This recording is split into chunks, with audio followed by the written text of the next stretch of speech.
Husband ada beli potato kecil, lepas tu saya tak tahu nak masak gapo. Jadi saya scroll lah TikTok cari resipi. Lepas tengok resipi orang barat ni. Okay, jom teman saya masak crispy smashed potato. Okey, potato kecil dah ada, letak dalam bekas. Lepas tu saya nak pergi cuci. Ini selepas saya cuci lah. Air dah garis, saya dah letak. Saya tunggu mendidih, baru saya letak potato. Saya dah biasa buat gini, tak ingat nak ikut dia. Cucuk potato ada lembut. Lepas tu saya toskan. Smash potato tu saya smash sekuat hati lah, tekan gitu muang. Ya, berat pula, susah pula nak letak dekat tray. Smash potato dekat tray lalu lah. Air nampak gelas tu geluk sangat. Tukar lah. Ratok gini lah model ni nak kontrol dia. Okey, smash dia. Okey, nampak comel dah lah. Smash lah potato sampai habis.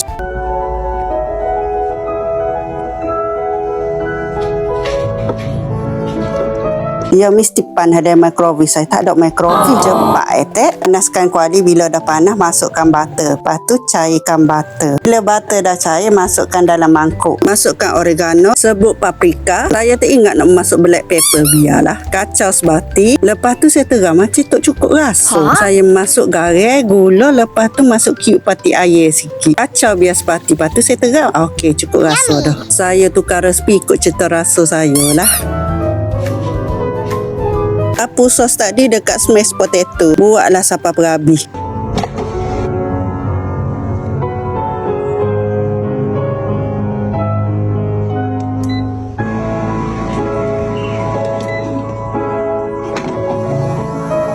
Fire saya malah nak ambil dalam stok. Saya guna oven je lah. Oven ni saya panas dah suhu 200 Celsius. Di atas bawah selama 10 minit. Tekan tray. Lepas tu bakar selama 24 minit. Dia 10 minit. Oven saya kena 24 minit. Di atas bawah. Okey, dah siap crispy smashed potato. Rupa tu okey lah, boleh lah. Jom terang rasa rano. Semua. Yummy. Jangan lupa subscribe, like, komen, share video ini. Terima kasih.